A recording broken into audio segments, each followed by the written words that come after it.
Welcome to another episode of Second Chance Vinyl, where I clean and restore my old record collection after years of poor storage has left them needing some love before I can play and recollect these beauties. Today I will clean, not that one, but Night at the Opera, or A Night at the Opera by Queen, one of the greatest albums of all time. And as you can see, this one needs some help as it's seen better days. The cover's in really good condition apart from these stains, which could be anything, but I'm guessing mold that has since died off. This album was originally released in late 1975, and as you would have seen earlier, it had a $6 sticker on it. If this is an original early release, then it would be closer to $200 right now. This was Queen's fourth album and their first to reach #1 in the UK charts with some of their greatest hits, including Love of My Life, I'm in Love with My Car, You're My Best Friend, and of course, Bohemian Rhapsody. As you can see here, the album cover opens up to look like an opera program with a list of the songs, including lyrics, in a lovely script type font, and pictures of the cast, or band members, and with my copy, of course, stains. I'm not sure if this particular record is the one that we owned when I was a kid, but it's certainly one of the first records I remember listening to and loved the embossed album cover.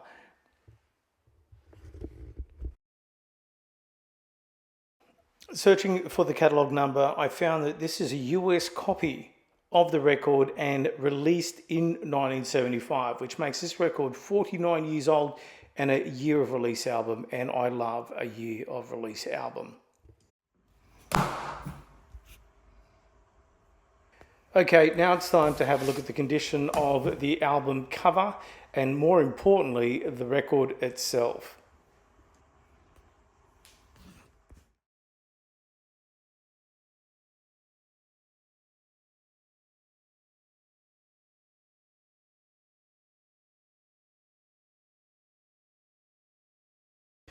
The good news is that the record on first spec looks to be in great shape.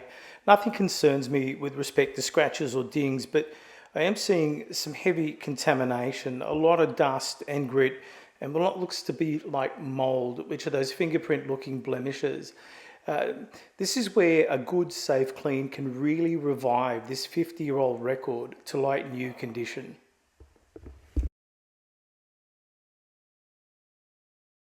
And on side 2, those fingerprint mold spots are more obvious. And just to the bottom, once this light goes from the left, you can see the first evidence of scratches. They don't look deep, so hopefully won't affect the playability of the record, but the mold spots are really obvious, so I can't wait to see how this one cleans up.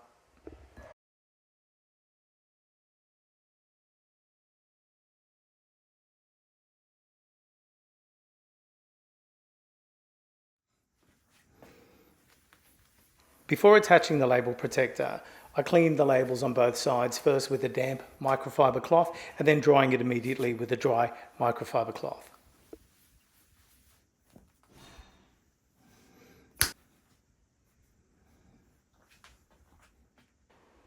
I make up a cleaning solution using 1 part isopropyl alcohol and 5 parts water. The brushes I use are a super soft bristled facial brush and synthetic nylon stiff bristled artist or craft brush. Both have been tested against the vinyl record using a microscope to ensure these do not harm the record. I'll leave a link at the end of this video to the video I made where I tested a number of brushes on an old record to see which were safe.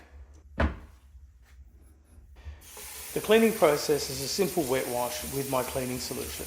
Step 1, I rinse both sides of the record to remove as much of the surface dust and grit so they don't get caught in the bristles, which could scratch the record when cleaning. Step 2, using the soft bristled facial brush, I apply the cleaning solution and give the record an initial scrub to dislodge any easily removed dust and grit. I do this for about 45 seconds on each side.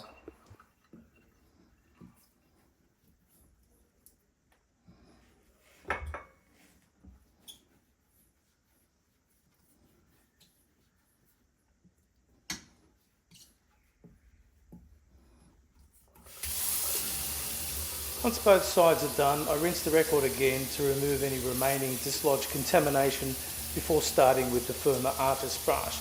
It's like when you wash your car, you don't want to scrub existing dirt into your shiny paint job, which can leave scratch marks on the surface. I use the facial brush again just to apply the cleaning solution to the record.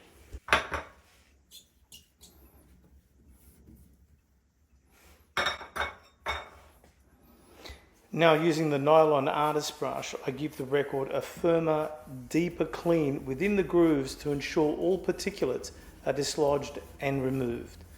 This brush is firm and dense and does a great job getting into the grooves for a thorough clean. And I really like the way it follows the grooves.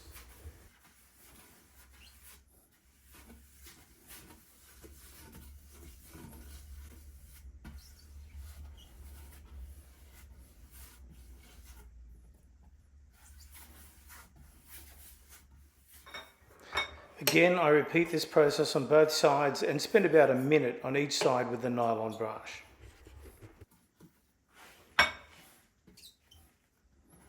By the way, I love this record label protector with the screw-in handles, making it really easy to grip the record and hold it into position whilst cleaning. I've got a link in the description if you want to pick one up. For this particular record with the visible mould, I repeated this process with the nylon brush a second time. Usually I find once is enough, but the mould did spook me a little and I just wanted to be sure. Isopropyl alcohol is a proven mould removal agent. It kills mould by breaking down its cell walls and drying it out. So I felt pretty confident that this was going to do the job.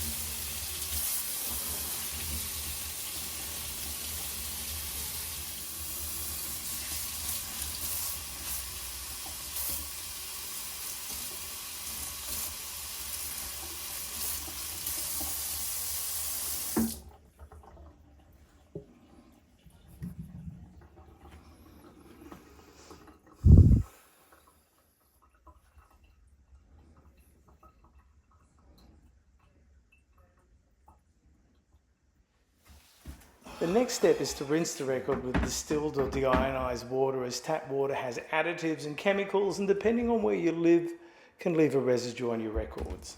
I messed up by going to the hardware earlier that day and bought what I thought was distilled water. Almost identical bottles side by side.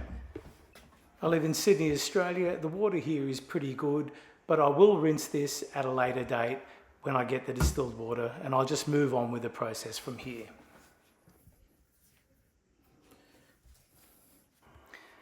Next, I wipe up the excess water with a clean, soft microfiber cloth before removing the label protector.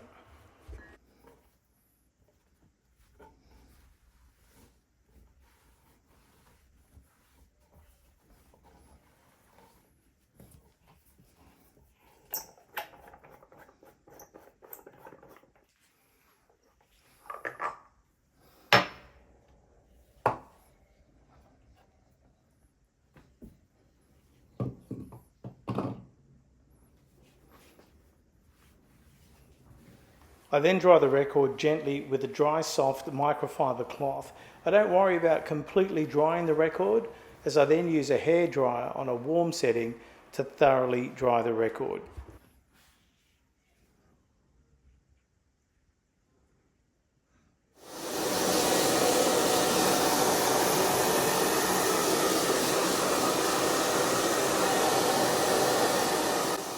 Use the warm setting and keep the dryer moving.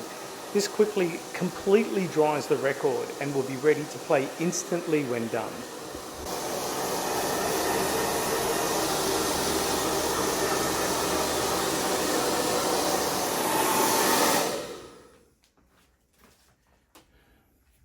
One thing I've noticed over the past few months is that once dry, you might notice a tiny speck or two that are still lodged between the grooves. So using a dry nylon firm bristle brush, I give the record another run through over these areas to remove any remaining specks, and it's been a real revelation. Look at that. And don't forget, this brush has been tested under dry conditions using a microscope, proven not to scratch this record or harm the record in any way.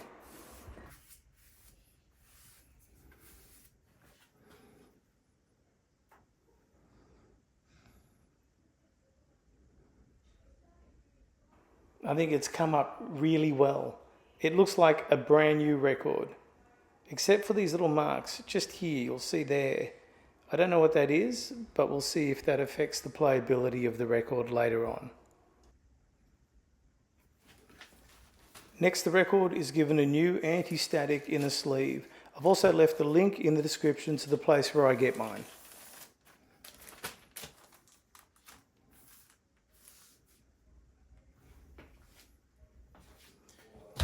Now onto the album cover. Using a damp, clean microfiber cloth, I wipe down the inner cover sleeve to remove the dust and grit, and you can certainly feel the grittiness of the cover. Make sure the damp cloth isn't too wet, otherwise you risk damaging the cover surface. I quickly dry the cover with a dry cloth.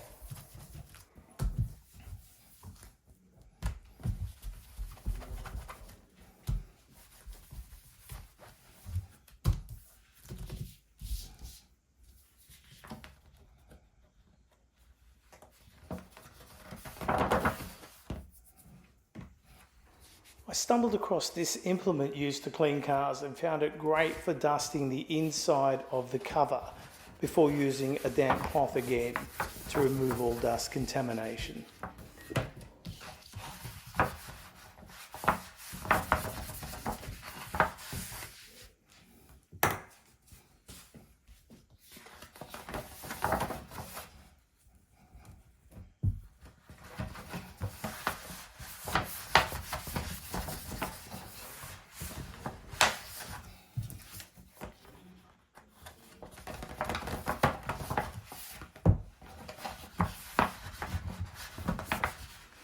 Believe it or not, I am being quite gentle with the damp cloth. I know on the video for some reason it sounds really aggressive, and unfortunately a damp cloth is the only way to really make sure that you thoroughly get rid of all the dust and all the grit inside the cover.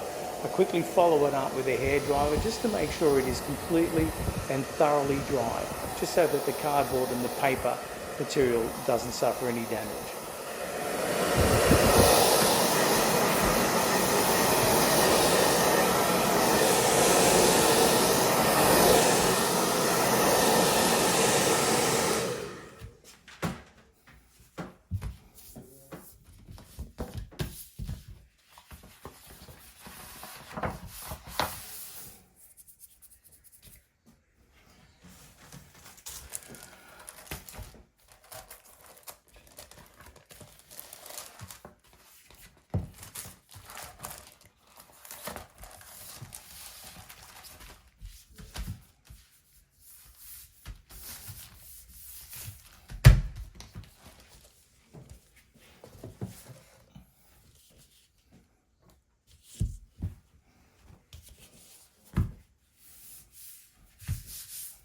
And now I repeat this process all over again for the outside cover.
Okay, I'm about to do something a bit different, a bit weird.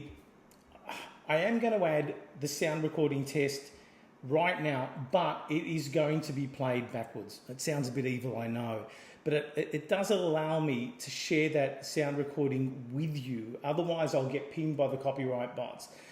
There will be a link at the end of this video where you can have a listen to the proper sound test, and I urge you to go and have a listen to that.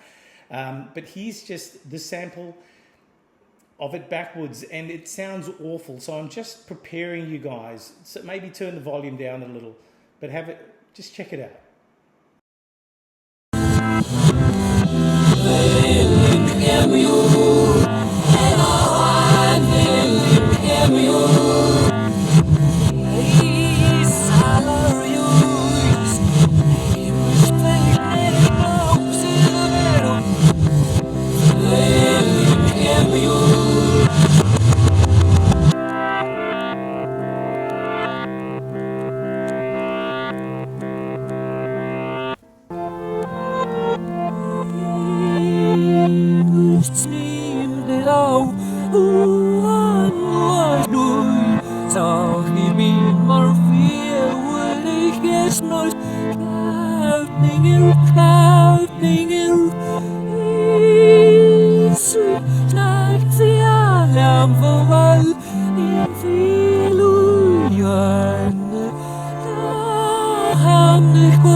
Look, I know that didn't sound very pleasant, but in real time and in the right direction, it sounds absolutely fantastic. So I do have a link at the end of this video for a proper sound test, which I can't add to this video because unfortunately I'll get pinged by copyright bots, and it just means that this video won't be shown in all regions, and it just becomes a bit of a pain. So go to that video, check that out. It sounds amazing. It sounds almost like a brand new record. There was the slightest of blemishes. I think there was a very slight pop during Bohemian Rhapsody, during one of the quieter moments.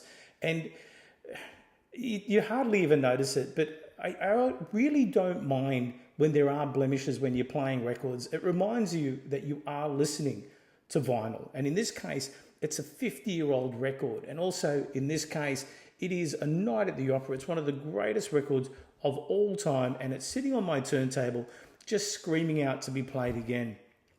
So, A Night at the Opera by Queen, is it going to be recollected and go back into circulation? 100%, of course it is. And I can't tell you how pleased I am that this one has made the grade and it's going back into the collection, because it's an absolute beauty and it really, really does deserve another 50 years of life. So thanks very much for watching this video. Please like and subscribe to this channel, and also leave a comment. Some of the comments you guys have been leaving have been absolutely fantastic. They make for a really good read, clearly reminiscing of some of the old classics, and you talk about them with such passion. It's really worth a read. And for anyone else out there, go through all the comments. They're a great read. And please don't forget to watch the proper sound test. Thanks for watching. I look forward to seeing you guys next time.